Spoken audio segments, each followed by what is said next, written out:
오리온 그랜드 호텔의 거대한 크리스탈 샹들리에가 눈부신 황금빛을 뿜어내고 있었다. 마치 연회장 구석에 못 박힌 듯 서 있는 한유라의 초라한 모습을 조롱하는 것 같았다. 주변에서는 대한민국의 상류층 인사들이 청아한 웃음소리를 터뜨렸고 샴페인 잔이 부딪히는 소리가 경쾌했으며 값비싼 향수 냄새가 위선의 향기와 뒤섞여 역겹게 풍겼다. 유라는 심플한 베이지색 원피스를 입고 있었다. 목에는 어떤 보석도 없었고 손에는 명품백도 들려있지 않았다. 그녀는 마치 길 잃은 비서처럼 보였다. MJ 코퍼레이션의 젊은 CEO로 급부상 중인 박민준의 아내라고는 아무도 생각지 못할 모습이었다. 연회장 중앙, 민준은 스포트라이트 아래 서 있었다. 그는 멋진 아르마니 턱시도를 입고 있었다. 유라는 그 옷이 매달 자신이 몰래 채워주는 개인 신용카드로 구매했다는 사실을 정확히 알고 있었다. 민준은 호탕하게 웃고 있었다. 그의 손은 아내가 아닌 다른 여자의 허리를 당당하게 감싸고 있었다. 그 여자, 최세리, 오늘 밤의 주인공이자 YS그룹 최 회장의 외동딸이었다. 그녀는 민준의 회사에 수천억 원의 투자를 약속한 인물로 알려져 있었다. 세리는 가슴골이 깊게 파이고 등이 훤히 드러나는 강렬한 붉은색 드레스를 입고 매끈한 흰 피부를 과시했다. 그녀는 교태 섞인 웃음을 터뜨리며 이따금 민준의 귓가에 무언가를 속삭였고 그럴 때마다 민준은 만족스러운 미소를 지었다. 유라는 가슴속에서 치밀어 오르는 분노를 억누르며 길게 숨을 내쉬었다. 결혼 생활 3년. 3년 동안 유라는 자신의 진짜 신분, 즉 이 도시 경제의 절반을 장악하고 있는 글로벌 투자사, V글로벌 투자의 유일한 상속녀라는 사실을 숨겨왔다. 오직 있는 그대로의 자신을 사랑받고 싶었기 때문이었다. 그녀는 민준이 자신의 배경이 아닌 스스로의 노력으로 성공하기를 바랐다. 하지만 오늘 세리의 29번째 생일 파티에서 민준의 가면은 완전히 벗겨지는 듯했다. 한유라. 낮고 차가운 목소리가 그녀를 불렀다. 유라가 고개를 돌렸다. 민준이 다가오고 있었지만 혼자가 아니었다. 세리가 그의 팔에 들러붙어 있었다. 왜 구석에 하녀처럼 서 있어?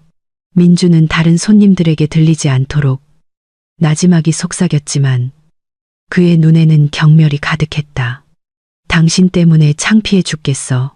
다른 사람들이랑 좀 어울리든지 아니면 최소한 웃기라도 해. 아는 사람이 한 명도 없는걸요. 여보. 그리고 당신은 유라가 세리를 곁눈질했다. 세리가 킥킥거렸다. 그 웃음소리가 유라의 귓가에는 금이 간 종소리처럼 들렸다. 아, 민준 씨. 너무 나무라지 마세요. 부인 불쌍하잖아요. 아마 드레스 때문에 주눅이 들어서 그럴 거예요. 혹시 동대문에서 사셨나? 세리는 유라의 원피스를 위아래로 훑어보며 말했다. 미안해요. 세리 씨. 제 아내가 패션 감각이 좀 촌스러워서요. 시골 출신이라 격조 있는 당신과는 다르죠. 민주는 소위 전략적 파트너라 부르는 내연녀를 칭찬하기 위해 서슴없이 아내를 깎아내렸다. 유라의 심장이 쿵 하고 내려앉았다. 시골 출신이라니. 민주는 그들이 사는 강남의 최고급 아파트, 그가 모는 스포츠카, 심지어 MJ 코퍼레이션의 초기 자본금까지 모두 유라가 할머니의 유산이라고 둘러댄 개인 자금에서 나왔다는 사실을 잊은 모양이었다. 화장실 좀 다녀올게요. 유라는 더 이상의 논쟁을 피하며 차갑게 말했다. 잠깐만요. 세리가 유라의 팔을 붙잡았다. 날카롭게 다듬어진 그녀의 손톱이 유라의 살을 파고들었다. 저기 테이블에 있는 레드 와인 한 잔만 가져다 줄래요? 유라는 남편이 자신을 변호해 주길 바라며 민준을 쳐다봤다. 하지만 민준은 외면했다. 그냥 해줘 유라. 세리 씨는 오늘 귀빈이잖아. 뻣뻣하게 굴지 말고. 턱을 굳힌 채 유라는 뷔페 테이블로 걸어갔다. 최고급 레드 와인 한 잔을 들었다. 속으로 인내심의 한계를 세고 있었다. 평범하고 내조 잘하는 아내가 되어보라는 돌아가신 어머니와의 약속만 아니었다면 당장 이 호텔을 사들여 저들을 전부 쫓아냈을 것이다. 유라가 와인잔을 들고 돌아왔다. 하지만 그녀가 세리에게 잔을 건네는 순간 붉은 드레스를 입은 여자의 얼굴에 교활한 미소가 떠올랐다. 거리는 한 걸음 정도였다. 유라는 조심스럽게 잔을 내밀었다. 갑자기 세리가 예상치 못한 빠른 동작을 취했다. 그녀는 마치 발이 꼬인 것처럼 앞으로 비틀거리더니 고의로 자신의 어깨를 유라의 손에 부딪혔다. 쨍그랑 크리스탈 와인잔이 대리석 바닥에 산산조각이 났다. 진홍색 액체가 세리의 붉은 드레스 위로 쏟아져 축축하고 더러운 얼룩을 만들었다. 색깔 때문에 눈에 잘 띄지는 않았지만 옆에 서 있던 중요한 투자자의 흰 셔츠에도 와인이 튀었다. 낙세리는 마치 연극 배우처럼 과장되게 비명을 지르며 뒤로 물러섰다. 순식간에 연회장이 조용해졌다. 오케스트라의 연주가 멈췄다. 모든 시선이 그들 세 사람에게 쏠렸다. 어머, 세상에. 눈이 따가워. 너무 아파. 세리는 한 방울도 튀지 않은 얼굴을 감싸며 연기했다. 왜 나한테 와인을 부은 거예요? 그녀는 유라를 손가락으로 가리키며 소리쳤다. 유라는 손을 허공에 든 채 그대로 굳어 있었다. 내가 그런 게 아니라 당신이 부딪혔잖아요. 거짓말. 세리는 일부러 목소리를 떨며 말을 잘랐다. 아까 당신 눈빛 봤어. 날 증오의 찬눈으로 쳐다봤잖아. 민준 씨가 내 드레스 예쁘다고 칭찬해서 질투난 거지. 이 미친 여자야. 이 드레스가 얼마짜리인 줄 알아? 파리에서 한정판으로 나온 거야. 내 자존심보다 비쌀걸. 잠시 놀랐던 민준의 얼굴이 시뻘겋게 달아올랐다.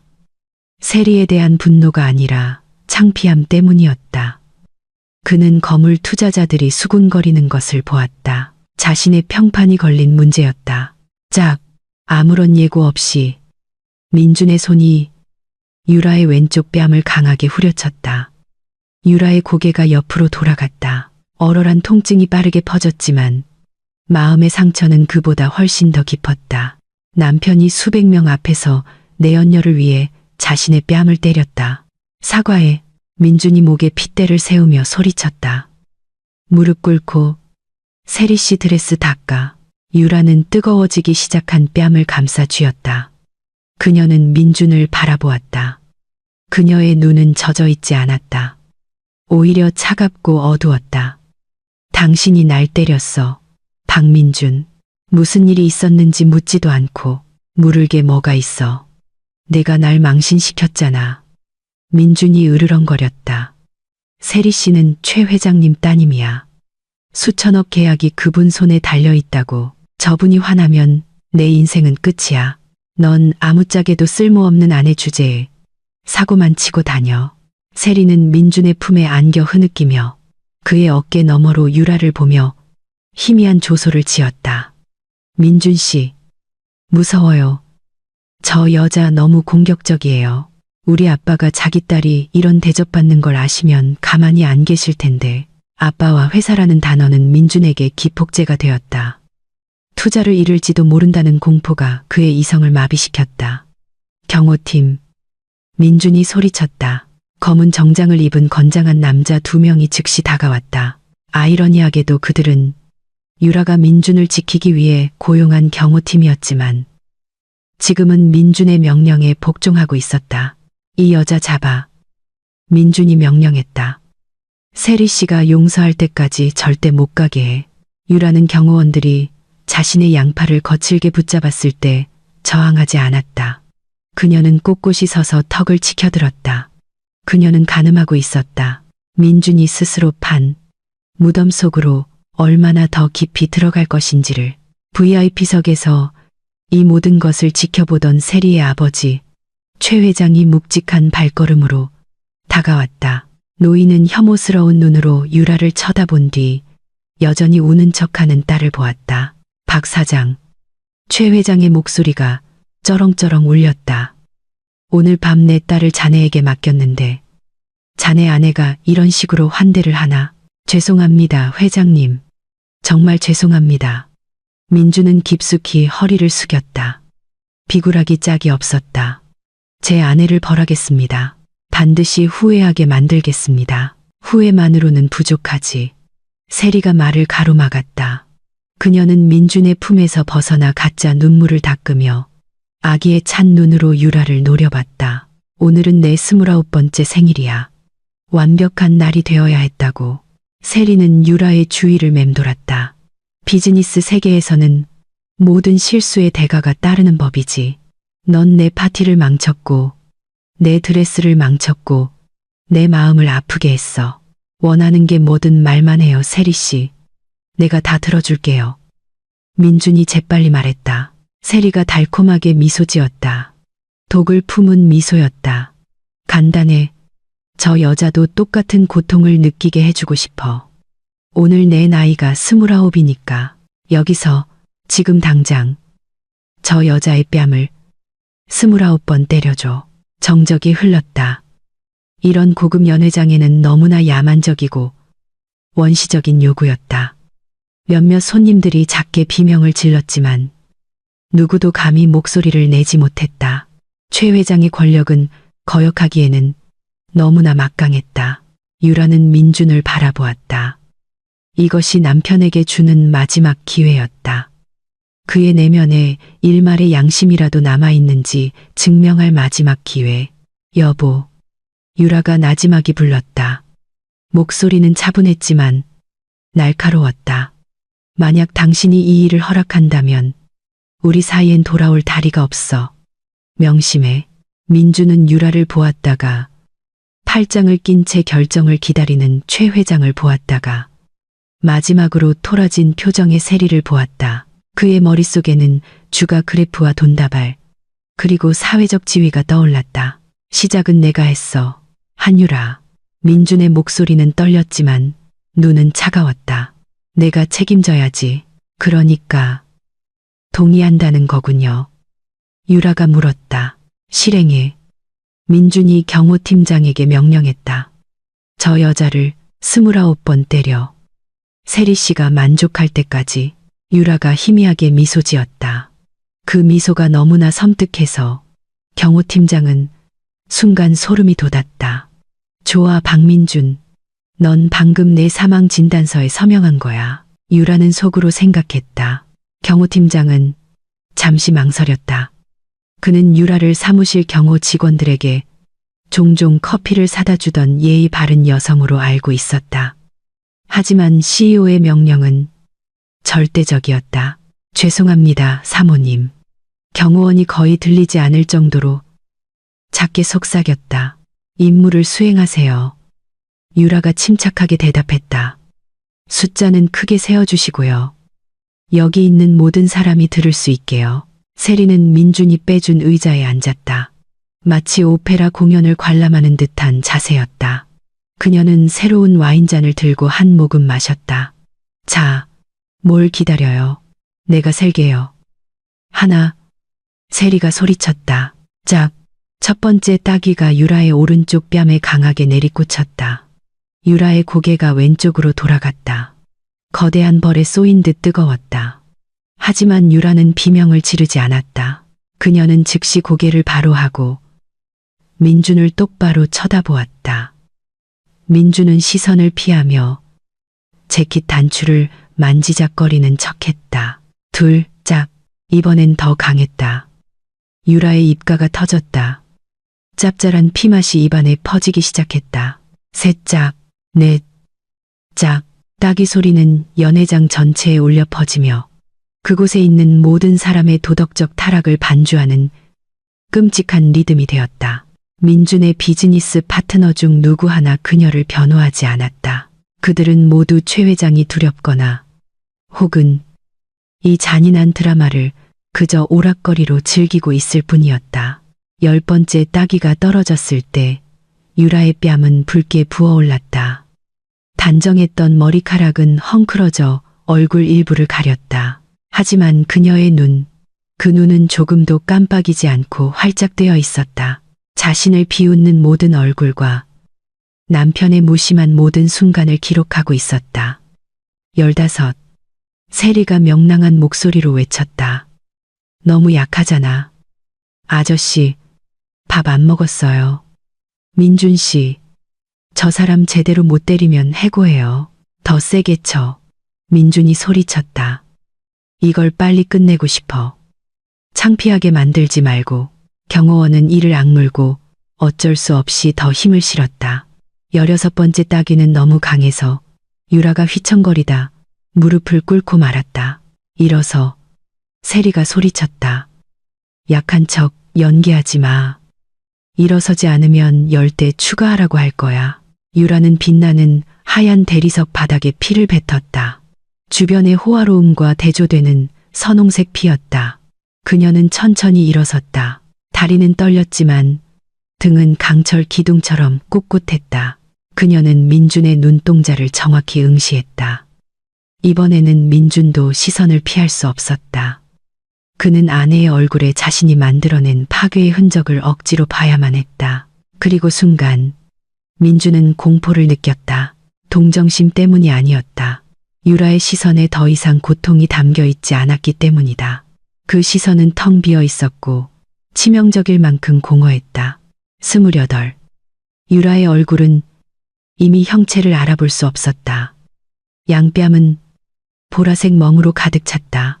귀에서는 사이렌이 울리는 것처럼 윙윙거렸지만 의식은 오히려 더 날카로워졌다. 29. 세리가 승리에 찬 목소리로 외쳤다. 짝. 마지막 따기가 고통스러운 마침표를 찍었다. 유라는 한 걸음 물러섰지만 쓰러지지 않았다. 그녀는 버텨냈다. 다시 정적이 공간을 감쌌다. 경호원의 숨소리가 거칠었다. 때리는 그 자신의 손이 떨리고 있었다. 세리는 천천히 박수를 쳤고 그녀의 친구 몇몇이 뒤를 이었다. 그러자 연회장 전체에서 주저하는 박수 소리가 서서히 퍼져나갔다. 마치 대단한 예술 공연을 관람한 것처럼. 좋았어. 세리가 일어서서 유라에게 다가왔다. 그녀는 유라의 부은 턱을 움켜쥐고 억지로 고개를 들게 했다. 이게 너한테 주는 교훈이야. 주제를 알아야지. 넌 그냥 박민준 인생에 빌붙은 기생충일 뿐이야. 이제 여기서 꺼져. 경치 버리니까. 민준이 다가와 지갑을 꺼내더니 붉은색 지폐 몇 장을 유라를 향해 던졌다. 지폐는 바닥에 흩뿌려졌다. 이건 택시비하고 약값이야. 집에 가. 오늘 밤 나 기다리지 마. 유라는 그 돈을 줍지 않았다. 그녀는 그저 연회장 끝에 걸린 커다란 벽시계를 바라보았다. 저녁 8시 정각. 유라는 손등으로 입가에 피를 닦았다. 그리고 침착하게 머리를 정돈했다. 그 동작이 너무나 우아하고 절제되어 있어서 세리의 미소가 살짝 옅어졌다. 다 끝났어요. 유라가 물었다. 목소리는 쉬어 있었지만 발음은 정적을 가를 만큼 명확하고 날카로웠다. 그래. 끝났으니까 어서 가. 민준이 쫓아내듯 말했다. 유라는 찢어진 원피스 주머니에 손을 넣어 낡은 휴대폰 하나를 꺼냈다. 부자들이 흔히 쓰는 최신 스마트폰이 아니라 검고 투박한 군용 위성 전화기였다. 저게 뭐야? 석기시대 폰이네. 세리가 비웃었다. 유라는 아랑곳하지 않았다. 그녀는 하나의 버튼을 빠르게 눌렀다. 비상 버튼이었다. 네, 여보세요. 유라가 전화를 받았다. 사모님, 비상 신호가 감지되었습니다. 수화기 너머의 목소리는 다급했지만 프로페셔널했다. V글로벌 투자의 운영이사이자 돌아가신 유라 아버지의 오른팔이었던 윤이사의 목소리였다. 윤이사님. 유라는 민준과 세리를 번갈아 보며 말했다. 아마겟돈 프로토콜을 발동시켜요. 타겟은 박민준, MJ 코퍼레이션, YS 그룹일가, 그리고 오늘 밤 오리온 그랜드 호텔에 있는 모든 관련자들입니다. 민준이 미간을 찌푸렸다. 누구랑 통화하는 거야? 무슨 소리야? 유라는 남편을 무시하고 말을 이었다. 30분 드리죠. 저들을 전부 초토화시켜주세요. 자산 동결, 계약 파기, 모든 주식 회수. 그리고 윤 이사님, 네, 사모님, 옥상에 헬리콥터 준비시키고 우리 최고의 변호사들을 데려오세요. 이 쓰레기들이 알거지가 된 후에 법적으로 처리해야 하니까요. 유라는 전화를 끊었다. 그녀는 휴대폰을 다시 주머니에 넣고 멍든 얼굴로 민준을 향해 섬뜩한 미소를 지었다. 당신들에게 남은 부를 즐길 시간은 30분이에요. 유라가 속삭였다. 제 조언은 지금 당장 제일 비싼 샴페인을 주문하라는 거예요. 30분 뒤에는 생수 한 병 살 돈도 없을 테니까. 미쳤군. 민주는 아내가 구타의 충격으로 헛소리를 한다고 스스로를 애써 납득시키며 불안하게 웃었다. 너 정말 완전히 미쳤구나. 두고 보면 알겠죠, 제 남편. 유라가 나지막이 대답했다.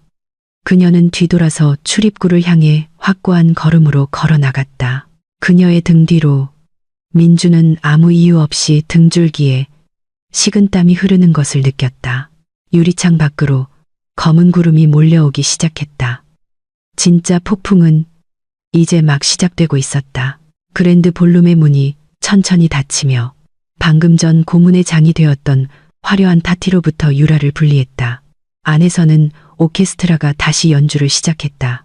주저하는 듯한 연주였지만 민주는 상황을 수습하려 애썼다. 그는 유라가 남긴 어색한 침묵을 깨기 위해 일부러 큰 소리로 박수를 쳤다. 여러분, 잠시 소란이 있었습니다. 죄송합니다. 민주는 억지로 명랑한 목소리를 냈다. 그는 여전히 언짢은 표정의 셀이 허리를 감쌌다.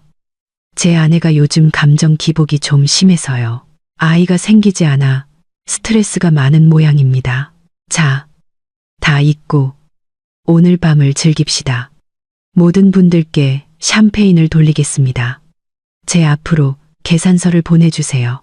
억지스러운 환호성이 터져나왔다. 비즈니스 인맥을 위해서라면 도덕쯤은 눈 감아주는데 익숙한 상류층. 손님들은 서서히 원래의 활동으로 돌아갔다. 그들은 춤을 추고 웃고 비싼 카나페를 먹었다. 마치 방금 한 여자가 피를 흘리며 구타당하는 것을 목격하지 않은 사람들처럼 세리는 와인을 거칠게 들이켰다. 미친 시골뜨기 같으니라고 우리를 협박해. 아마겟돈 프로토콜. 자기가 뭐라도 되는 줄 아나 봐. 영화를 너무 많이 봤어. 네. 민주는 경멸적으로 웃었다. 비록 잔을 든 손이 미세하게 떨렸지만 신경 쓰지 마요, 세리 씨. 한유라는 고 하나 다름없어. 할머니 유산 조금 있는 거. 그것도 내가 초기 자본금으로 다 써버렸고 걔가 전화할 때가 어디 있겠어. 기껏해야 심리상담센터겠지. 볼룸 밖 유라는 떠나지 않았다. 그녀는 텅 빈 호텔 로비의 벨벳 소파에 앉아 있었다. 마침 지나가던 젊은 직원이 유라의 얼굴 상태를 보고 경악했다. 손님, 세상에, 얼굴이 의사를 불러드릴까요? 직원이 당황해서 물었다.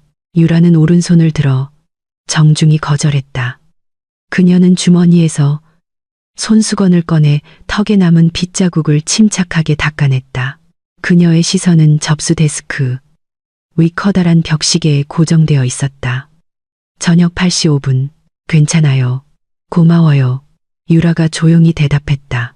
하지만 조언 하나 하자면 혹시 YS투자은행에 예금이 있다면 지금 당장 모바일 뱅킹으로 옮기세요. 5분 뒤면 서버가 다운될 테니까요. 직원은 무슨 뜻인지 몰라 미간을 찌푸렸다. 유라는 대답하지 않았다. 그녀는 그저 용암도 얼려버릴 듯한 시선으로 볼륨 문을 응시했다. 제 귓주머니 속 위성 전화가 한 번 진동했다. 윤 이사에게서 짧은 문자가 도착했다. 1단계 주식시장 집행 시작. 유라는 등받이에 몸을 기댔다. 마지막 5분 동안 실컷 웃어도. 박민준, 최세리. 이 시간이 지나면 당신들은 웃는 법을 잊게 될 테니까. 저녁 8시 10분. 파티장 안.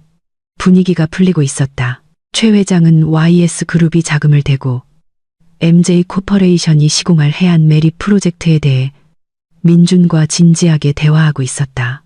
박 사장, 아까 자네의 결단력이 마음에 들었어. 최 회장이 시가를 피우며 칭찬했다. 남자는 자기 여자를 휘어잡을 줄 알아야지. 이 프로젝트만 성공하면 내일 아침 자네 회사 주가는 3배로 뛸 걸세. 감사합니다, 회장님. 제가 확실히. 민준의 말이 요란한 전화벨 소리에 끊겼다. 한 대가 아니었다. 수십 대였다. 동시에 연회장 안의 이사들, 투자 매니저들, 사업가들의 휴대폰이 울리기 시작했다. 알림음, 벨소리, 진동소리가 유리 테이블 위에서 기묘한 불협화음을 만들어냈다. 민주는 자신의 휴대폰 화면에 뜬 김 부장이라는 이름을 보고 미간을 찌푸렸다. 그는 무시했다. 최 회장과 이야기 중이었으니까. 그러나 다음 순간 볼륨 연문이 거칠게 열렸다. MJ 코퍼레이션의 김 부장이 창백한 얼굴로 뛰어들어왔다. 넥타이는 삐뚤어져 있었고 셔츠는 땀으로 흠뻑 젖어 있었다. 그는 예의도 없이 손님들 사이를 헤치고 달려왔다. 사장님, 사장님. 김 부장이 미친 듯이 소리쳤다. 자네 지금 뭐 하는 겐가? 김 부장.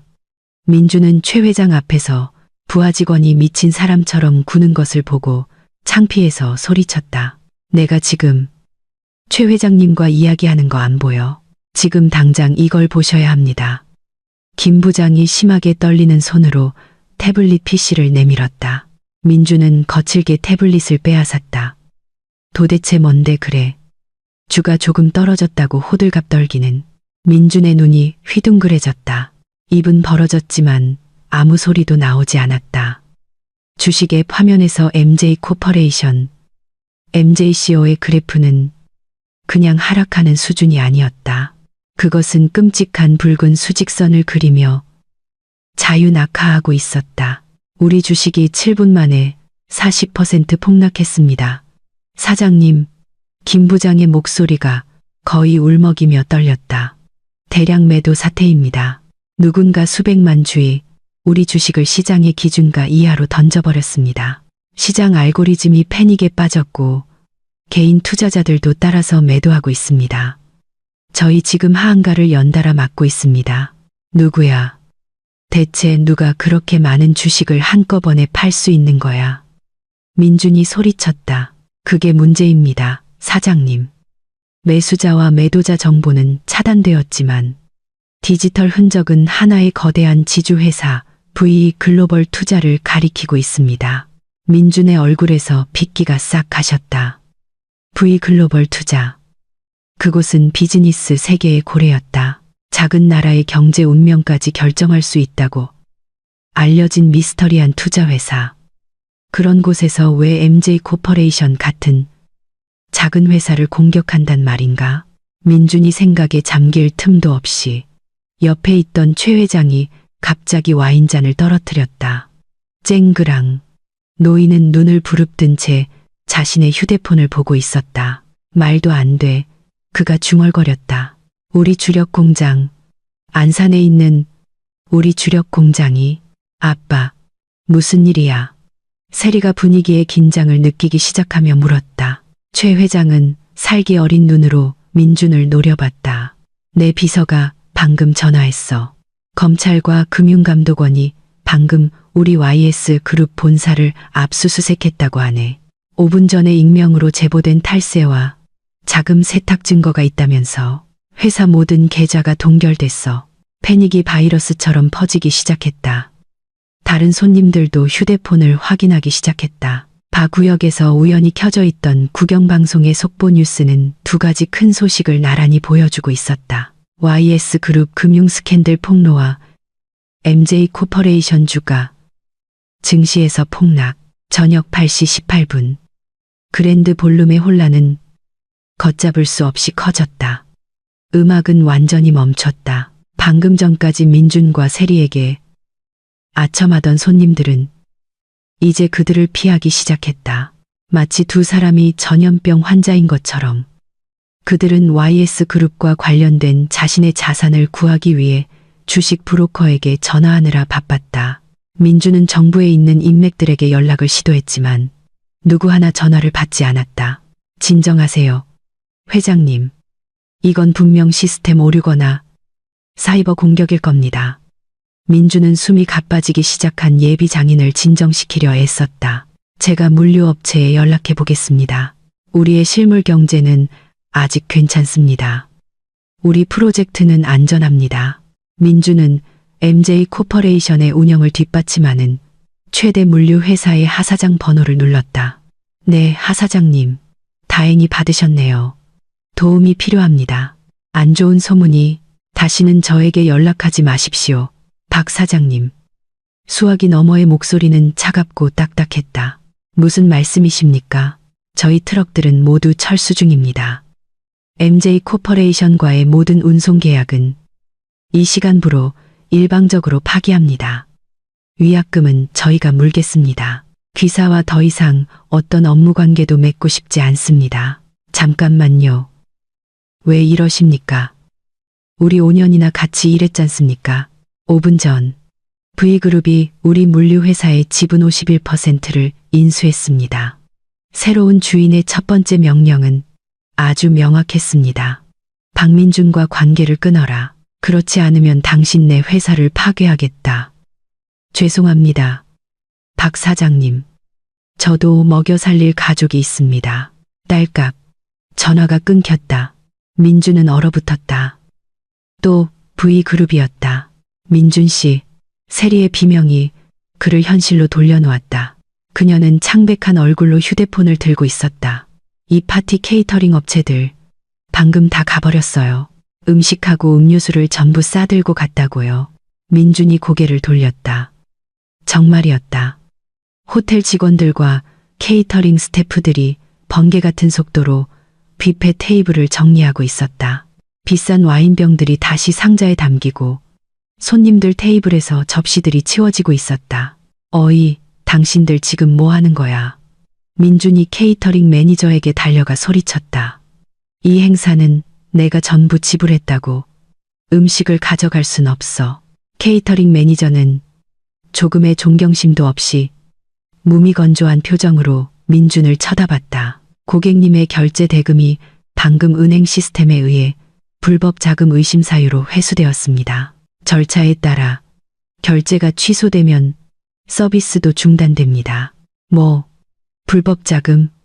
이건 회사 수익에서 나온 돈이야. 고객님 회사의 계좌는 한국은행에 의해 고위험 자산으로 분류되었습니다. 저희는 대금을 받지 못할 위험을 감수하고 싶지 않습니다. 연회장 구석에서 최 회장은 의자에 힘없이 주저앉았다. 그의 휴대폰은 계속해서 울리며 나쁜 소식들을 쏟아냈다. 해외 파트너들의 계약 취소, 세관의 창고 압류, 자회사 주식 상장 폐지, 18분 만에 최 회장이 수십 년간 쌓아올린 비즈니스 제국과 민준의 야망이 보이지 않는 거대한 손에 의해 나사 하나하나 해체되고 있었다. 민준은 멍한 시선으로 주위를 둘러보았다. 그는 비난할 대상을 찾았고 갑자기 20분 전 유라의 협박이 망치처럼 그의 머리를 내리쳤다. 아마겟돈 프로토콜을 발동시켜요. 아니야. 그럴 리 없어. 민준이 속삭였다. 한유라일 리가 없어.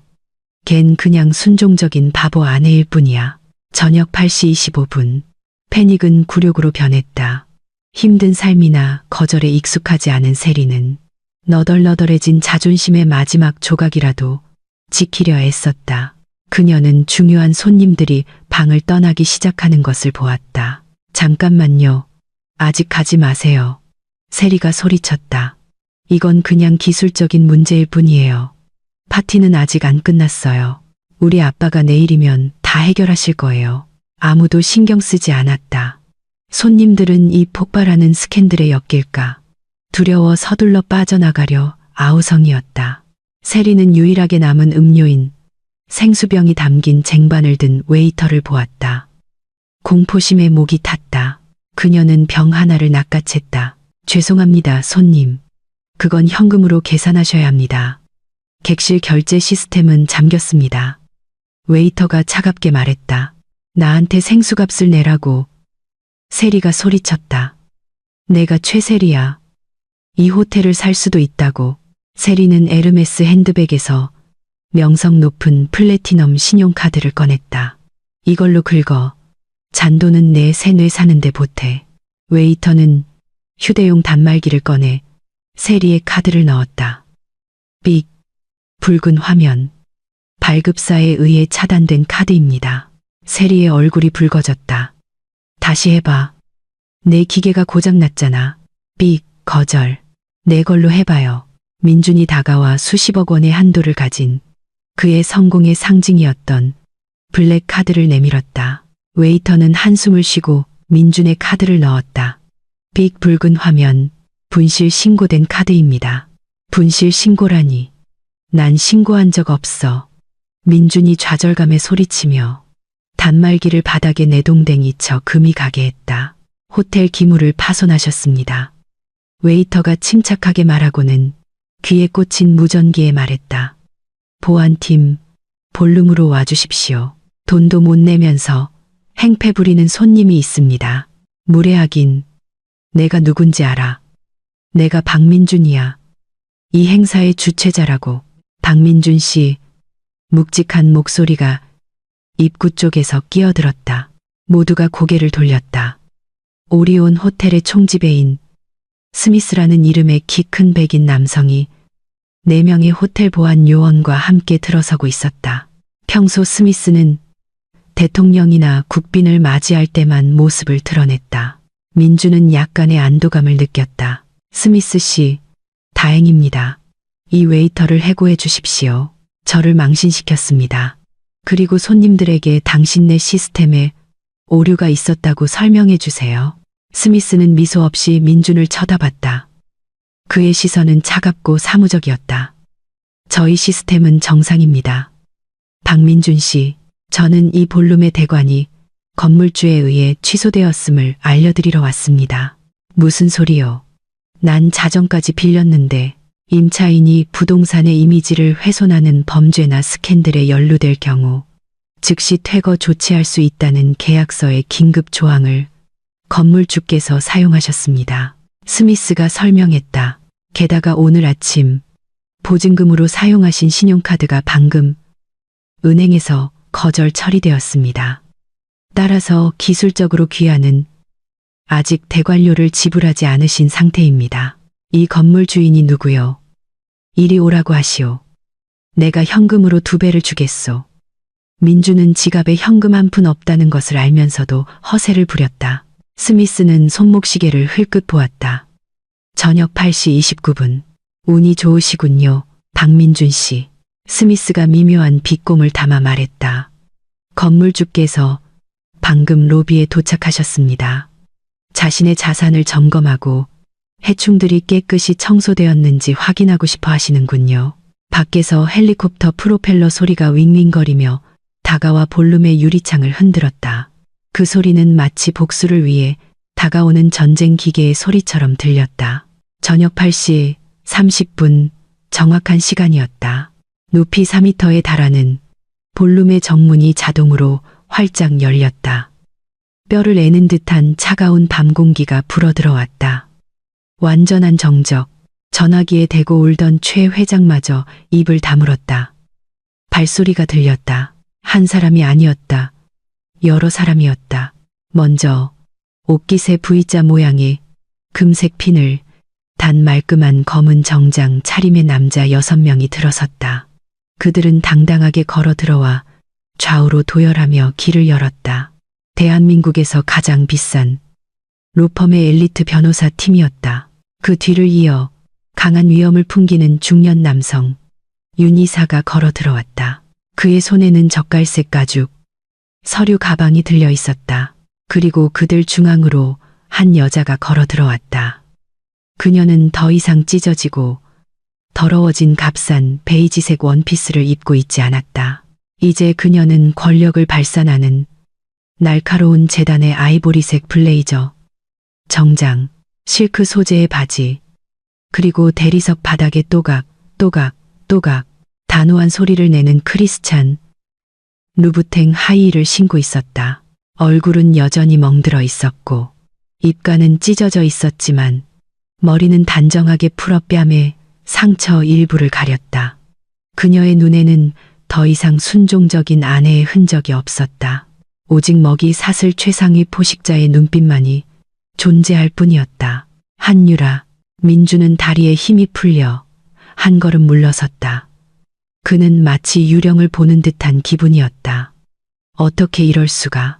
30분 전 자신이 동전 몇 푼 던져주며 쫓아냈던 아내가 이제는 최 회장조차 만나려면 몇 달을 기다려야 하는 사람들의 호의를 받으며 걸어 들어오고 있었다.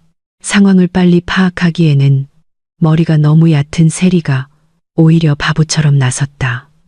어머, 여긴 왜 다시 왔어? 세리가 소리쳤다. 이 깡패들은 데리고 나가. 사과하러 왔어. 너무 늦었어. 우리 아빠가 너 때문에. 세리의 목소리는 윤이사가 자신을 날카롭게 쳐다보는 것을 보고 흐려졌다. 윤이사가 한 걸음 앞으로 나서며 세리가 유라에게 다가가지 못하도록 팔을 뻗었다. 거리를 유지하시죠. 최세리 씨, 당신은 지금 V글로벌 투자의 최대 주주이자 YS그룹의 대주주이며 당신이 서 있는 이 건물의 합법적인 소유주와 이야기하고 있는 겁니다. 그 말은 연회장 한가운데서 폭탄처럼 터졌다. V글로벌 최 회장은 입을 쩍 벌린 채 바닥에 주저앉았다. 그는 그 이름을 알고 있었다. 그 이름이 얼마나 거대한지 알고 있었다.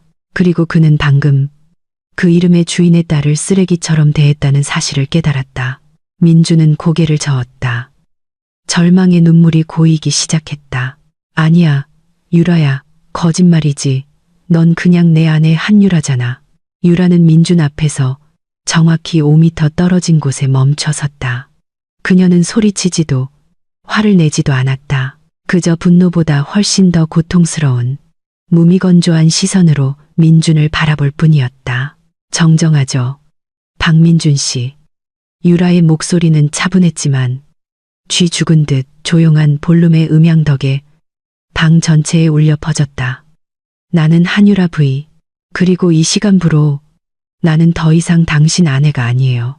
제 변호사들이 방금 1분 전에 이혼 소송과 재산 분할 동결 신청을 접수했거든요. 유라는 스미스 총지배인 쪽으로 고개를 돌렸다. 스미스 씨. 네. 유라 회장님. 스미스가 깊숙이, 아주 깊숙이 허리를 숙였다. 이 방의 쓰레기 냄새가 너무 심하네요. 유라는 세리와 민준을 곁눈질하며 말했다. 치워주세요. 지금 당장. 2부가 끝나면서 상황은 180도 역전되었다. 희생자는 이제 완전한 통제권을 쥐었고 가해자들은 자신들이 잠자는 용의 등 위에 성을 쌓았다는 것을 깨달았다. 그리고 그 용은 이제 깨어났다. 숨막히는 정적이 오리온 그랜드 호텔을 감쌌다. 수백 쌍의 눈이 이제 한 점 유라에게 고정되었다. 30분 전 짐승처럼 구타당했던 그 인물이 방금 자신이 드러낸 먹이 사슬의 최상위 포식자로 우뚝 서 있었다. 민주는 고개를 저으며 눈을 빠르게 깜빡였다. 이 끔찍한 환영을 떨쳐내려 애썼다. 그의 뇌는 현실을 받아들이기를 거부했다. 유라, 닭죽 끓이는 것을 좋아하고 집에서는 편한 옷을 입고 생활비를 달라고 할 때 항상 공손했던 그의 아내가 V글로벌 투자의 소유주라니 말이 안 됐다. 당신 지금 배우들 고용한 거지. 민준의 목소리는 넓은 방 안에서 비참하게 갈라졌다. 그는 윤이사와 유라 뒤에 변호사 팀을 가리켰다. 유라야, 이 연극 좀 그만해. 하나도 안 웃겨. 내가 뺨 때려서 망신 주려는 거야. 알았어, 미안해. 하지만 남의 회사 이름은 팔지 마. 유라는 대답하지 않았다. 그녀는 그저 집게 손가락을 살짝 들어 윤이사에게 신호를 보냈다. 윤이사가 앞으로 나서서 들고 있던 젓갈색 가죽 서류 가방을 열었다. 그는 차분하지만 권위 있는 동작으로 두꺼운 서류 뭉치를 꺼내 민준의 얼굴 앞에 내밀었다. 민준이 억지로 초점을 맞춰야 할 만큼 가까운 거리였다. 읽어보시죠. 박민준 씨. 윤이사가 차갑게 말했다. 이것이 MJ 코퍼레이션의 원본 설립 정관입니다. 마지막 장의 지배주주가 누구인지 확인해 보십시오. 민준의 손이 서류를 받아들 때 떨렸다. 그는 거칠게 페이지를 넘겼다. 그곳 민준이 믿었던 법무사가 처리했던 법적 서류 페이지에는 그가 한 번도 주의 깊게 보지 않았던 소유구조가 명시되어 있었다. 대표이사 박민준, 지분 소유율 5%, 주요 투자자 헬리오스 인베스트먼트 유한회사, 지분 소유율 95%. 헬리오스 인베스트먼트가 누군데? 민준이 혼란스러워하며 물었다. 난 몰라. 헬리오스는 제 남편의 야망에 자금을 대기 위해 특별히 설립된 V글로벌 투자의 자회사입니다. 유라가 무미건조하게 대답했다. 아니, 전 남편이라고 해야겠군요. 유라가 다가섰다. 그녀의 우아하고 값비싼 향수 냄새가 이제 민준의 코에 와 닿았다. 방금 전까지 나던 비릿한 피냄새를 대신했다. 지난 5년 동안 박민준 씨, 유라는 나지막이 말했지만 모든 단어가 모처럼 박혔다. 당신이 큰 프로젝트를 따낼 때마다 왜 그들이 당신을 선택했다고 생각하나요? 당신 회사는 신생이었고 경험은 전무했죠. 당신 프레젠테이션이 훌륭해서라고 생각했나요? 민준은 말이 없었다. 그는 항상 자신이 천재라고 생각했다.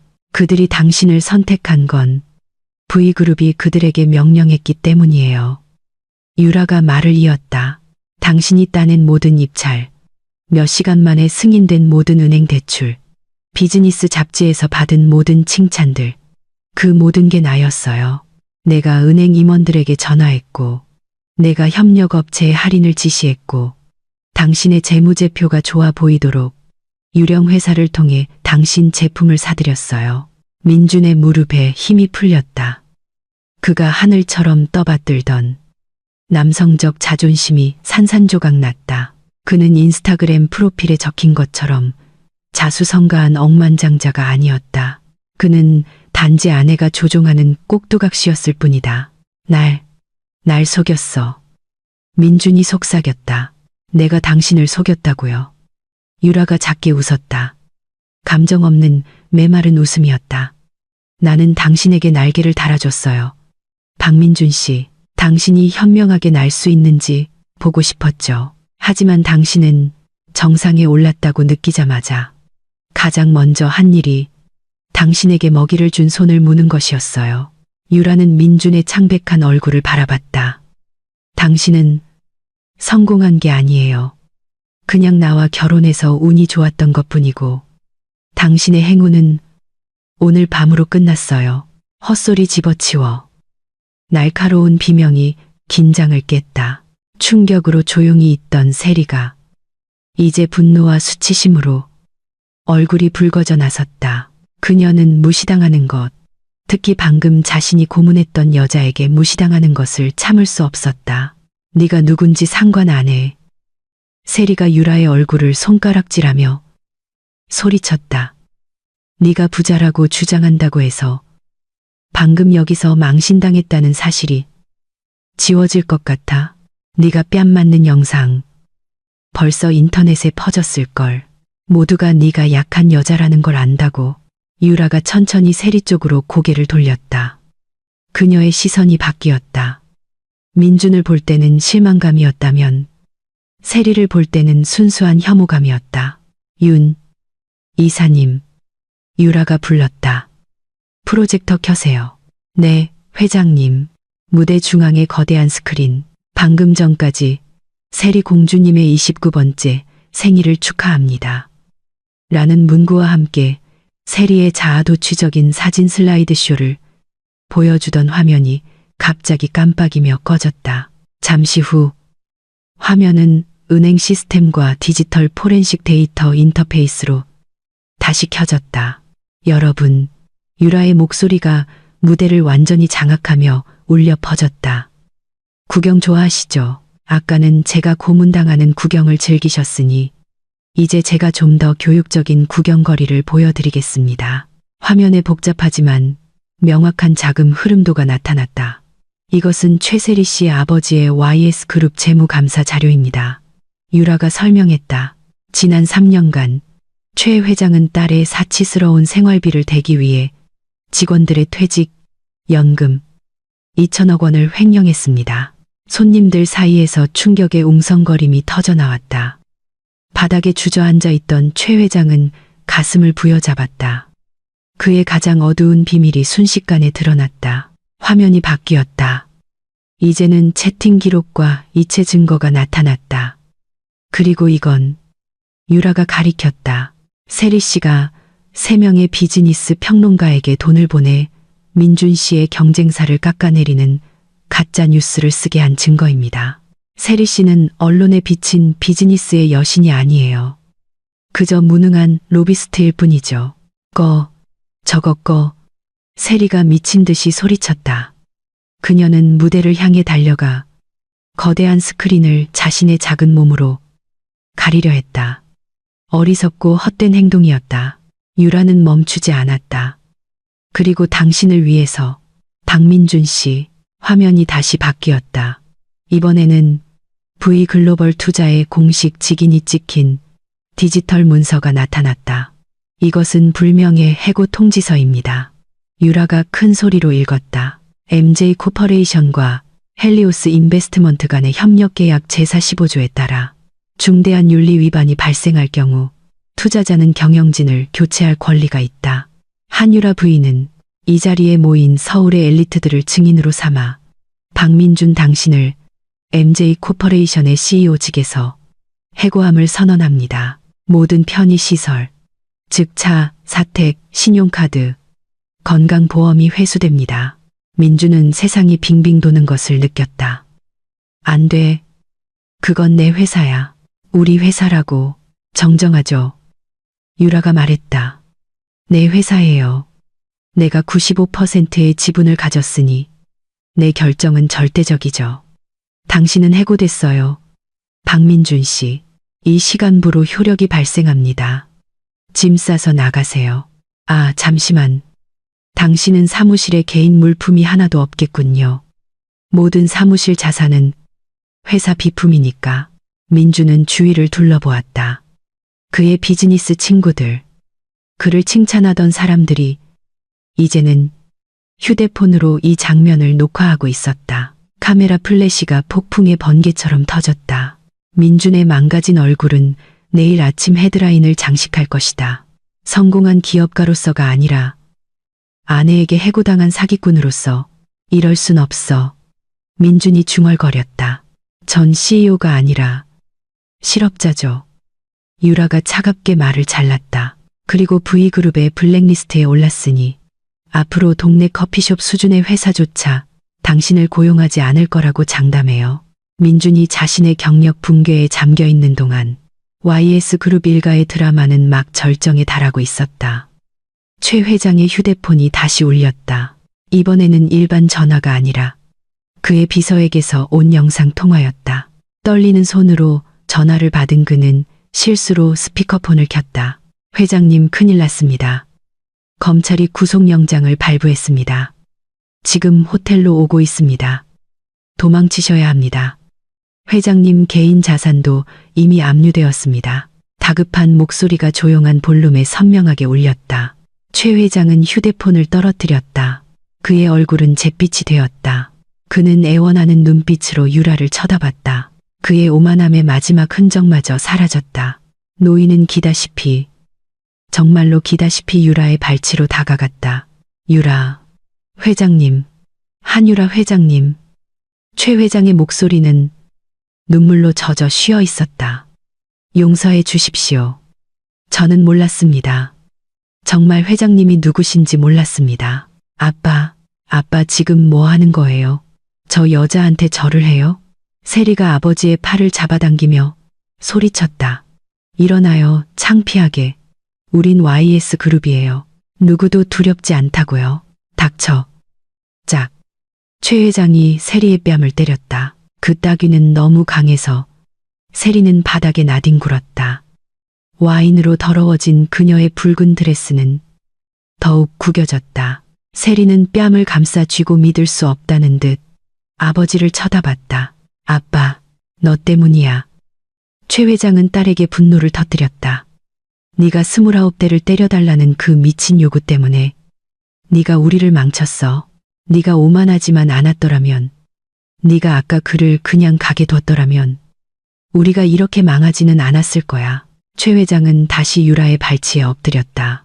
회장님, 제발 고소를 취하해 주십시오. 무엇이든 하겠습니다. 세리를 경찰에 넘기겠습니다. 회장님 발이라도 닦겠습니다. 제발 저를 거덜나게만 하지 말아 주십시오.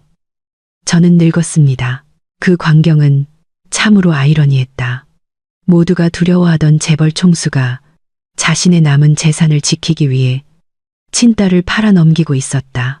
유라는 자신의 신발에 닿으려는 최 회장의 손을 피해 한 걸음 물러섰다. 최 회장님, 유라가 차갑게 말했다. 이 파멸의 원인을 따님에게 돌리시는군요. 참 재밌네요. 따님을 그렇게 제멋대로인 괴물로 키운 건 당신 아닌가요? 방금 전 그 폭행이 당신 눈앞에서 일어나도록 허락한 것도 당신이었고요. 유라는 바닥에서 울고 있는 세리를 보았다가 다시 최 회장에게 시선을 돌렸다. 당신들 둘 다 똑같아요. 배가 가라앉으니 서로를 잡아먹는군요. 도둑들 사이에 의리란 없죠. 윤 이사님, 유라가 명령했다. 최 회장의 부패 증거가 방금 전 그의 자백 녹음과 함께 검찰에 확실히 전달되도록 하세요. 그리고 언론에도 사본을 보내고요. 네, 회장님. 안 돼. 최 회장이 울부짖다가 극심한 쇼크로 인한 가벼운 심장마비로 기절했다. 호텔 의료진이 즉시 달려들어왔지만 지켜보던 손님들의 눈에는 동정심이 없었다. 이제 세리의 차례였다. 그녀는 바닥에 홀로 앉아 있었다. 아버지는 기절했고 애인인 민주는 다른 구석에서 정신 착란을 일으키고 있었다. 그녀는 완전히 혼자였다. 유라가 세리에게 다가갔다. 세리가 고개를 들었다. 그녀의 얼굴은 엉망이었고 마스카라는 번졌으며 눈에는 진정한 공포가 서려 있었다. 너, 나도 때리려고. 그래, 때려. 네 마음껏 실컷 때려봐. 세리가 남은 용기를 쥐어짜내며 도발했다. 유라는 높은 곳에서 그녀를 내려다보았다. 그녀의 얼굴은 무표정했다. 그녀는 세리의 매끈한 뺨을 보았다. 내가 당신을 때린다고. 유라가 나지막이 물었다. 그녀는 고개를 저었다. 아니, 최세리, 내 손은 당신 얼굴을 만지기엔 너무 비싸. 게다가 당신처럼 물리적 폭력으로 내 손을 더럽힐 필요도 없어. 그건 야만인들이나 하는 짓이지. 유라는 호텔 경호팀장을 향해 돌아섰다. 방금 유라를 억지로 때려야 했고 이제는 극심한 후회와 공포에 질려 있는 바로 그 사람이었다. 경호팀장님, 유라가 불렀다. 네, 회장님, 죄송합니다. 회장님, 저는 어쩔 수 없었습니다. 거구의 남자가 거의 울먹였다. 알아요. 전적으로 당신을 탓하지는 않아요. 하지만 당신도 도덕적 용기에 대해 배울 필요는 있겠군요. 유라가 단호하게 말했다. 자, 오늘 밤 당신의 마지막 임무입니다. 이 여자를 끌어내세요. 뭐? 세리의 눈이 커졌다. 내 건물에서 끌어내라고요. 유라의 목소리가 권위로 가득 차 한 옥타브 높아졌다. 허락 없이 들어와 소란을 피우고 분위기를 망쳤으니 쓰레기를 처리하듯 처리하세요. 알겠습니다, 회장님. 실수를 만회하고 싶었던 경호원은 즉시 세리의 팔을 움켜쥐었다. 나 혼자 걸을 수 있어. 세리가 소리쳤다. 침입자에게는 혼자 걷는 길이 없습니다. 경호원이 거칠게 말했다. 그는 세리를 일으켜 세운 뒤 출구를 향해 반쯤 뛰다시피 끌고 갔다. 민준 씨, 나 좀 도와줘. 민준 씨. 세리가 소리쳤지만 민준은 돌아보지도 않았다. 그는 꺼진 휴대폰 화면을 보며 혼잣말을 중얼거릴 뿐이었다. 유라는 세리가 손님들 사이를 뚫고 끌려가는 것을 지켜보았다. 그녀의 비싼 드레스는 의자 다리에 걸려 찢어졌고 하이힐 한쪽이 벗겨졌다. 세리는 미친 사람처럼 발버둥치고 비명을 질렀다. 손님들은 코를 막고 그 수치스러운 순간을 촬영하며 길을 비켜주었다.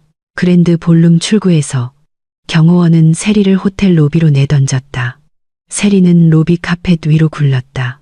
마침 윤이사의 익명 제보를 받고 막 도착한 연예부 기자들 무리 바로 앞이었다. 찰칵, 찰칵, 찰칵. 카메라 플래시의 빛이 엉망이 된 세리에게 쏟아졌다. 최세리 씨, 아버지가 체포되었다는 게 사실입니까? 최세리 씨, 파산했다는 게 사실입니까? 안에서 벌어진 폭행 영상에 대해 한 말씀 해주시죠. 세리는 손으로 얼굴을 가리며 히스테릭하게 울었다. 그녀의 29번째 생일밤은 몰락하고 미쳐버린 재벌딸의 얼굴이 모든 가심, 뉴스 포털을 장식하는 것으로 끝났다. 볼룸 안에서 유라는 긴 숨을 내쉬었다. 하나는 끝났다. 이제 마지막 하나가 남았다. 박민준, 그는 여전히 방 중앙에 서 있었지만 작아 보였다. 어깨는 축 처졌고 시선은 공허했다. 세리가 사라지고 최 회장이 실려 나간 것을 깨달았을 때 그는 유라를 돌아봤다. 그곳에 유일하게 꼿꼿이 서 있는 사람이었다. 교활하고 조작적인 민준의 뇌가 마지막 탈출구를 찾으려 애썼다. 그는 유라의 얼굴을 보았다. 자신의 소행으로 멍든 얼굴. 갑자기 그의 머릿속에 미친 생각이 떠올랐다. 유라는 날 사랑해. 유라는 3년이나 나와 함께 했어. 분명 아직 사랑이 남아있을 거야. 민준은 억지 미소를 지었다. 비참한 미소였다. 자기야. 민준이 부드럽게 부르며 다가가려 했다. 윤이사가 막으려 했지만 유라가 손을 들어 제지했다. 내버려둬요. 민준은 눈물을 글썽이며 다가섰다. 유라야, 미안해. 내가 잠시 미쳤었나 봐. 야망에 눈이 멀었어. CEO로서 받는 업무 스트레스가 얼마나 심한지 알잖아. 내가 스트레스가 많았어. 날 유혹한 건 세리였어. 그 여자가 날 강요했다고. 민준은 유라의 손을 잡으려 했다. 날 봐. 나 내 남편. 민준 오빠잖아. 우리 좋은 추억도 많았잖아, 응? 옛날에 자취방에서 둘이라면 끓여 먹던 거 기억나? 네가 내 등 마사지 해줬던 거. 나 아직 네가 날 사랑하는 거 알아. 우리 이거 다시 시작할 수 있어. 당신의 부와 나의 능력으로. 우린 아시아에서 가장 강력한 커플이 될 수 있어. 우리 처음부터 다시. 아니, 그러니까 우리 함께 다시 시작하자. 유라는 손을 빼지 않았다. 민준이 잡게 내버려 두었다. 민준의 손은 차갑고 땀에 젖어 있었다. 민준 씨. 유라가 부드럽게 말했다. 아까 나 때렸을 때 기억나요? 내 얼굴이 그 계약서만큼 가치 없다고 했죠. 민준은 침을 삼켰다. 그건 그냥 순간적인 감정이었어. 진심이 아니었어. 진심이었어요. 유라가 말을 잘랐다. 아주 진심이었죠. 그녀는 천천히 손을 빼낸 뒤 마치 더러운 것이 묻은 양 민준이 잡았던 부분을 옷에 닦았다. 내가 왜 3년 동안 내 진짜 신분을 숨겼는지 알아요? 유라가 물었다. 민준은 뻣뻣하게 고개를 저었다. V그룹의 돈으로 살 수 없는 단 한 가지를 찾고 있었기 때문이에요. 유라가 대답했다. 목소리가 끓어오르는 감정을 억누르느라 약간 떨렸다. 진심. 나는 평범한 한유라를 사랑해줄 남자가 있는지 알고 싶었어요. 수조원의 상속녀 한유라가 아니라. 유라는 민준을 깊이 들여다보았다. 나는 그게 당신이라고 생각했어요. 나는 당신에게 모든 것을 줬어요. 집, 차, 경력. 비록 당신은 그게 나에게서 온 것인지 몰랐지만 나는 당신을 섬기고 당신의 자존심을 참아주고 당신의 실수를 용서했어요. 유라는 민준의 얼굴에 자신의 얼굴을 가까이 가져갔다. 그녀의 눈이 그의 영혼을 꿰뚫듯 날카로웠다. 하지만 오늘 밤 당신은 당신이 그저 창부일 뿐이라는 걸 증명했어요. 박민준 씨, 당신은 비즈니스 계약을 위해 아내를 팔았고 다른 여자를 위해 자존심을 팔았죠. 하지만 난 변할 수 있어. 기회를 줘. 민준이 유라의 다리를 붙잡고 무릎을 꿇었다. 날 떠나지 마. 나 아무도 없어. 재산은 동결됐고 내 이름은 더러워졌어. 나한텐 너밖에 없어. 유라야, 당신은 날 가진 적 없어요. 유라가 차갑게 말했다. 그녀는 민준의 어깨를 발로 찼다. 세게 차지는 않았지만 균형을 잃은 그를 뒤로 넘어뜨리기엔 충분했다. 당신은 내 돈을 사랑했지. 날 사랑한 게 아니야. 그리고 이제 그 돈이 나한테 있다는 걸 아니까 갑자기 날 다시 사랑하게 된 거겠지. 역겨워. 유라는 민준에게 등을 돌렸다. 그녀는 윤 이사와 변호사 팀에게 신호를 보냈다. 가시죠. 신선한 공기가 필요해요. 여기는 쓰레기 냄새가 나네요. 유라는 확고한 걸음으로 출구를 향해 걸어갔다. 그녀의 뒤에서 민준이 기어서 쫓아왔다. 유라야, 기다려. 유라야, 이 호텔 비용은 내가 어떻게 내? 유라야. 유라는 문턱에서 돌아보지 않고 잠시 멈췄다. 아, 그 비용 말인가요? 유라가 말했다. 호텔 주인으로서 제가 친절을 베풀죠. 청구하지 않겠어요. 하지만 그 대신 당신은 가정폭력 및 회사 자산 횡령 미수 혐의로 경찰에 신고될 거예요. 경찰이 지금 로비 앞에서 기다리고 있어요. 유치장에서 남은 밤을 즐기세요. 전 남편. 그 말을 끝으로 유라는 밖으로 나갔다. 그랜드 볼룸의 문이 천천히 닫히며 빛과 어둠을 갈라놓았다. 안에서는 1시간 전 세상을 다 가진 듯 했던 박민준이 이제 넓은 대리석 바닥 한가운데 홀로 앉아 장난감을 잃은 어린아이처럼 울부짖고 있었다. 멀리서 경찰차 사이렌 소리가 다가오고 있었다. 그의 가짜 왕국은 완벽하게 무너졌다. 경찰서의 타일 바닥은 차가웠다. 하지만 지금 민준의 마음만큼 차갑지는 않았다. 그는 좁은 취조실의 쇠의자에 앉아 있었다. 양손은 책상에 수갑으로 채워져 있었다. 비싼 재킷은 벗겨졌고 넥타이는 사라졌으며 흰 셔츠는 땀으로 얼룩져 구겨져 있었다. 그의 앞에는 형사가 아닌 유라가 고용한 로펌의 무뚝뚝한 얼굴을 한 변호사가 앉아 있었다. 박민준 씨. 변호사가 책상 위에 서류 뭉치를 내려놓았다.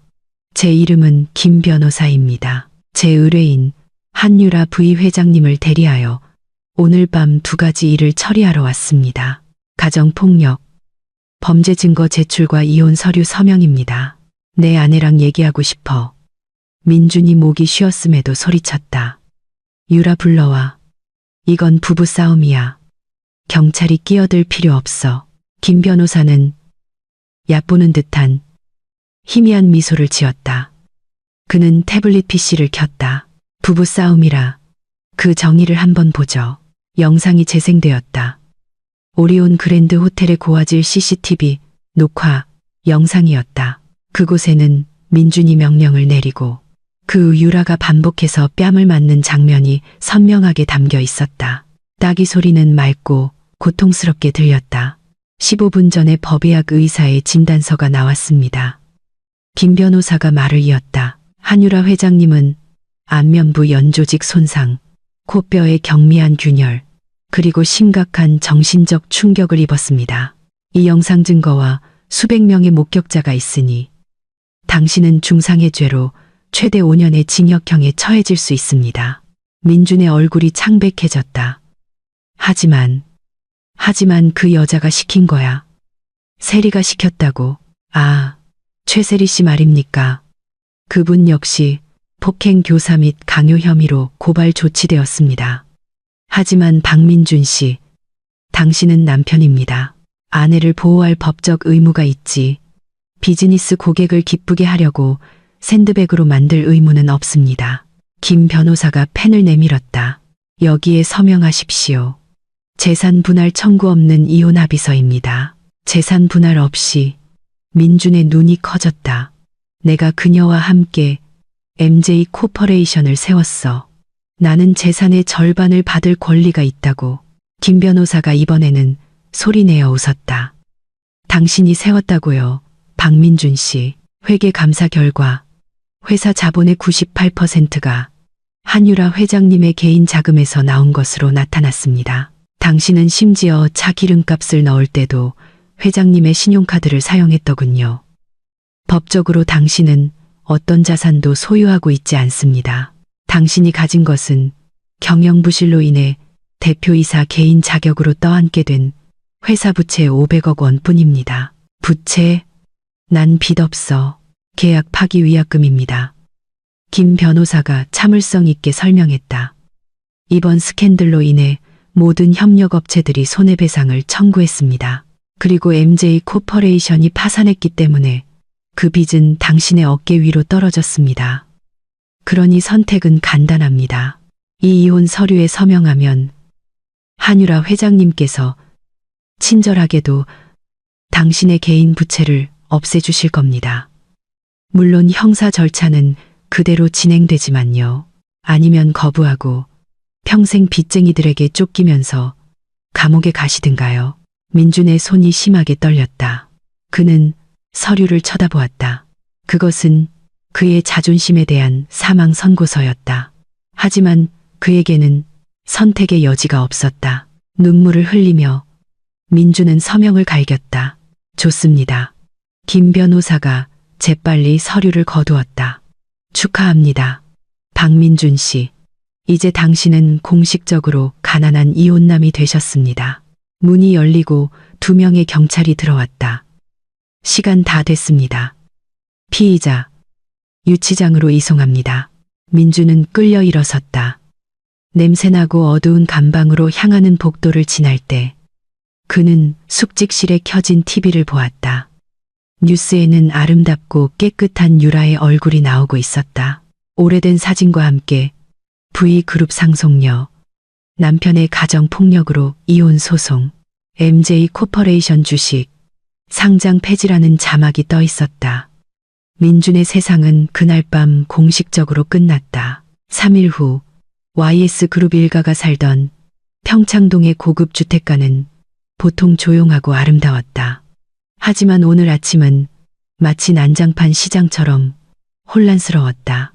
검찰과 파산관제인의 압류 트럭들이 길을 막고 줄지어 서 있었다. 제복을 입은 직원들이 하얀 기둥이 있는 집 안에서 값비싼 물건들을 실어 나르느라 분주했다. 고가의 그림, 대리석 조각상, 수입 가죽 소파까지 모두 밖으로 옮겨졌다. 집 현관에서 세리는 자신의 루이비통 캐리어 위에 앉아 울부짖고 있었다. 그거 가져가지 마세요. 내 사랑하는 버킨백이란 말이에요. 생일 선물이었어요. 한 직원이 에르메스의 주황색 상자 더미를 들고 가자 세리가 소리쳤다. 죄송합니다, 아가씨. 이것들은 모두 최 회장님의 자금, 세탁 증거물입니다. 직원이 무미건조하게 대답했다. 모두 국가에 귀속됩니다.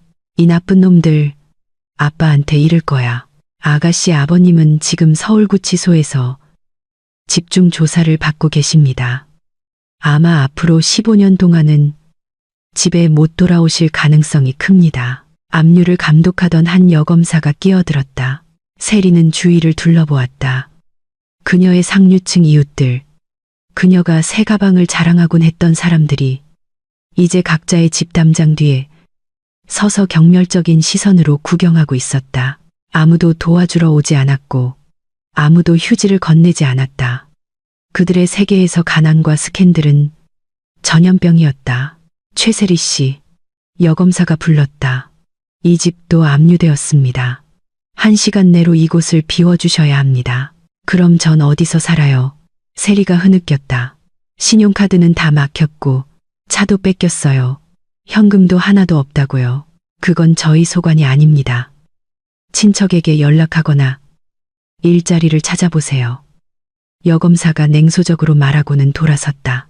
세리는 휴대폰을 꺼내 소셜라이트 친구들에게 전화를 걸었다. 여보세요, 제시. 나 너희 집에서 좀 지내도 될까? 딸깍. 전화가 끊겼다. 여보세요, 라라. 나 세리야. 미안, 세리야. 남편이 범죄자랑 어울리지 말래. 끊을게. 하나씩. 번호가 차단되었다. 오만했던 공주 최세리는 자신이 진정한 친구를 한 명도 가진 적이 없다는 것을 깨달았다. 그녀는 단지 아버지의 돈 때문에 접근했던 아첨꾼들만 가졌을 뿐이다.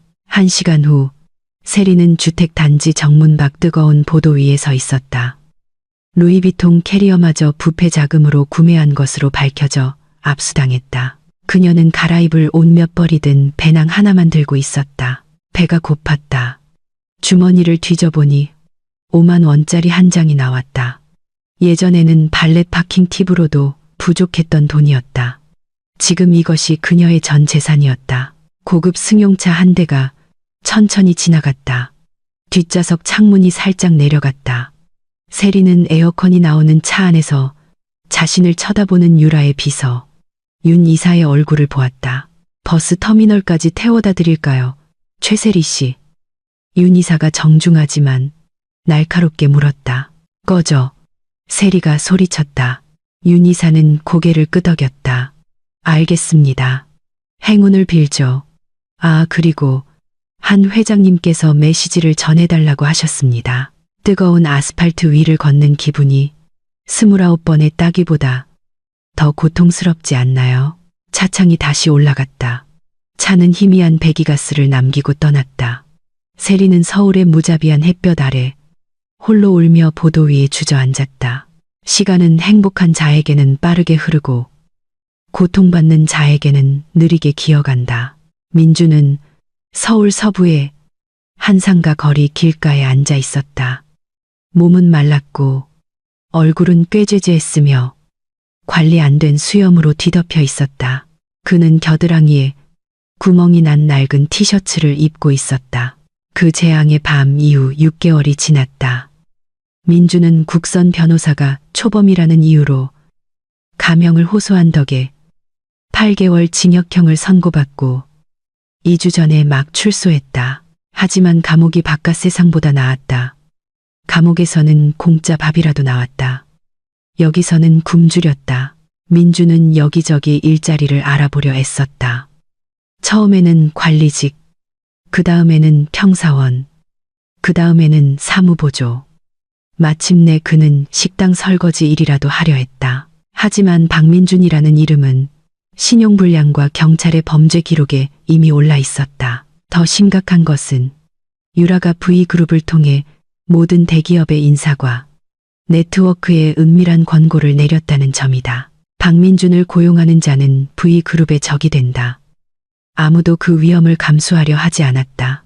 사장님, 설거지 자리 있나요? 민준이 한 백반집 주인에게 물었다. 주인 아주머니는 그를 의심스러운 눈으로 쳐다봤다. 신분증 줘봐요. 민주는 낡아빠진 신분증을 건넸다. 아주머니는 신분증의 이름을 보고 민준의 얼굴을 쳐다봤다. 갑자기 그녀의 눈이 커졌다. 그녀는 휴대폰을 꺼내 유튜브를 열고 아내 폭행한 재벌 남편이라는 제목의 바이럴 영상과 민준의 얼굴을 대조했다. 세상에, 당신 그 남자 맞지? 아주머니가 역겹다는 듯 소리쳤다. 내 연녀 때문에 아내 팬 그 인간. 아주머니, 저는 밥이 필요해서 가. 내 가게에 당신 같은 남자 들이기 싫어. 재수 없어. 아주머니는 설거지 물통에 더러운 물을 민준의 발에 뿌렸다. 민준은 뒤로 물러섰다. 신발이 흠뻑 젖었다. 주위 사람들이 웅성거리며 모여들었고 몇몇은 휴대폰을 꺼내 녹화했다. 저기 박민준이다. 어이, 아내 때리는 놈. 돌이나 던져버려. 민준은 달렸다. 그는 좁은 골목길을 따라 전력을 다해 달리며 사람들의 비난을 피했다. 숨이 찼고 눈물이 땀과 뒤섞였다. 그는 마침내 한 전자제품 가게 앞에 멈춰섰다. 진열장 유리 너머로 커다란 평면 TV가 2026 비즈니스 어워드 생방송을 중계하고 있었다. 화면에는 유라가 연단에 서 있었다. 그녀는 이전보다 더 아름답게 빛나고 있었다. 유라는 우아한 남색 이브닝 드레스를 입고 황금 트로피를 들고 있었다. 화면의 자막에는 한유라 V. 올해의 여성 기업가 아시아 최고 CEO라고 쓰여 있었다. 이 승리는 저를 위한 것이 아닙니다. 유라의 맑은 목소리가 TV 스피커를 통해 흘러나왔다. 이 상은 무시당하고 침묵을 강요당하고 상처받았던 모든 여성을 위한 것입니다. 기억하십시오. 우리의 자존감은 배우자에 의해 결정되는 것이 아니라 다시 일어서는 우리의 힘에 의해 결정됩니다. 카메라는 열렬히 박수치는 관객을 비췄다. 맨 앞줄에는 유라를 깊은 감탄의 눈으로 바라보는 잘생기고 위험 있는 남자가 앉아 있었다. 그는 평범한 기업가가 아니었다. 깨끗하고 자비롭기로 유명한 젊은 부동산의 왕, 강태준이었다. 민주는 더러운 손으로 진열장 유리를 만졌다. 유라야, 그가 속삭였다. 저기 내가 있어야 했는데. 저건 내 자리였어. 후회가 너무나 강하게 가슴을 쳐서 숨이 막힐 것 같았다.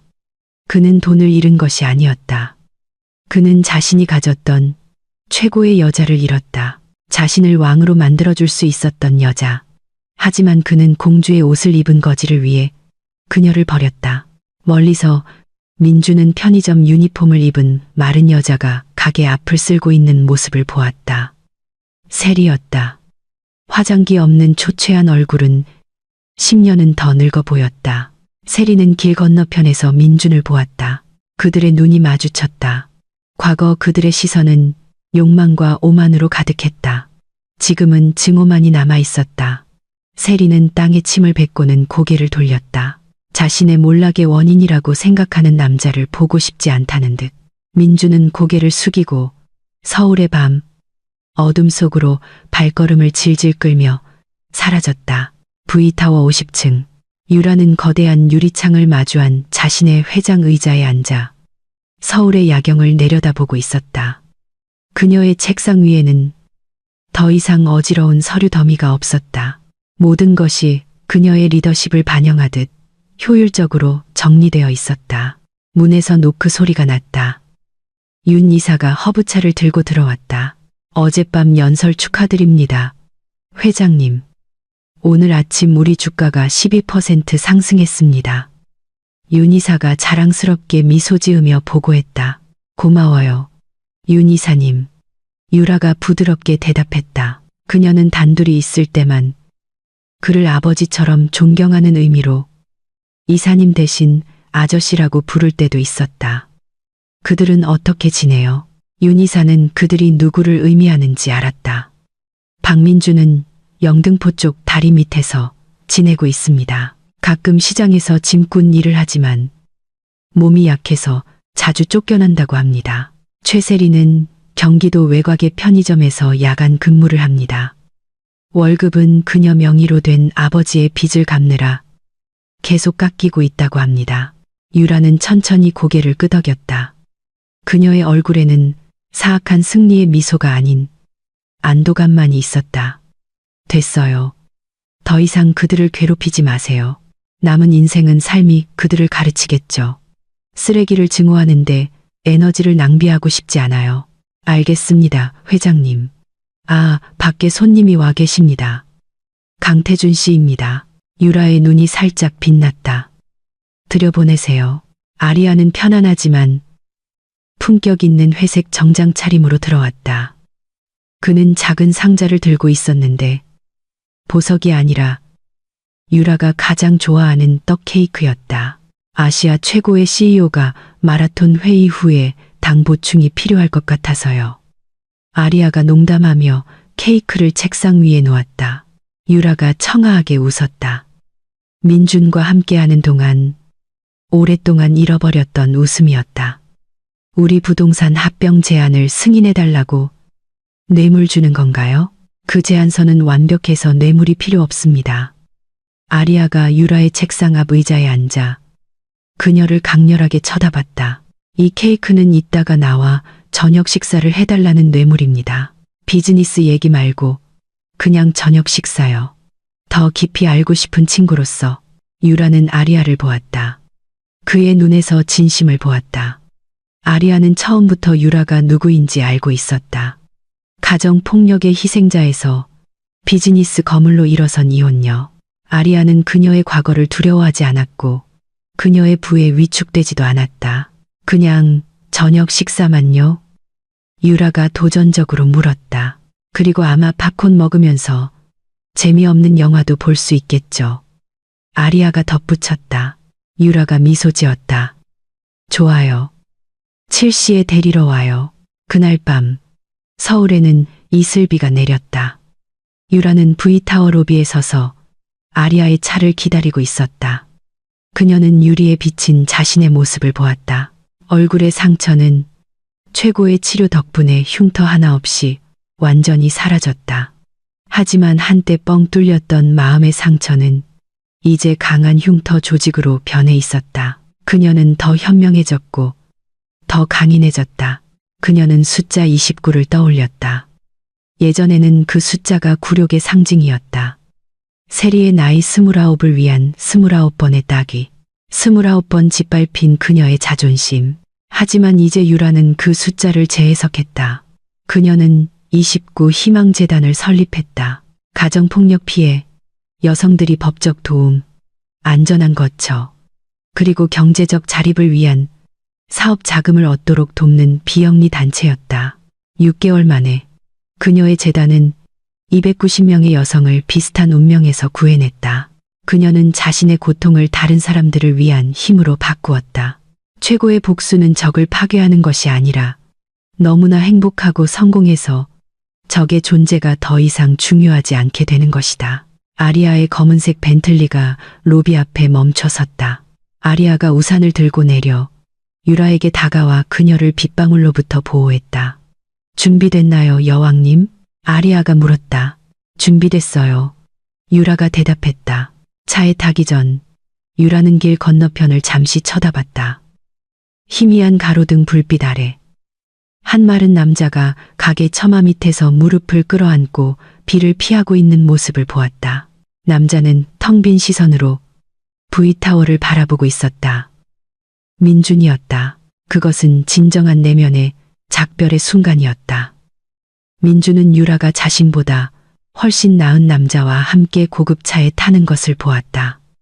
유라는 민준을 이미 끝난 과거로 보았다. 유라는 더 이상 분노를 느끼지 않았다. 그저 연민을 느꼈을 뿐이다. 손에 다이아몬드를 쥐고도 유리 조각을 위해 그것을 버린 사람에 대한 연민. 유라는 차 안으로 들어갔다. 문이 방음 처리되어 닫히며 안의 따뜻함과 밖의 차가운 밤을 분리했다. 출발하죠. 아리아가 운전사에게 말했다. 차는 수도의 도로를 가르며 나아갔다. 유라는 넓고 환하게 펼쳐진 앞길을 바라보았다. 그녀는 29번의 따귀, 30분의 긴장, 그리고 6개월의 회복을 거쳤다. 이제 더 이상의 카운트다운은 없었다.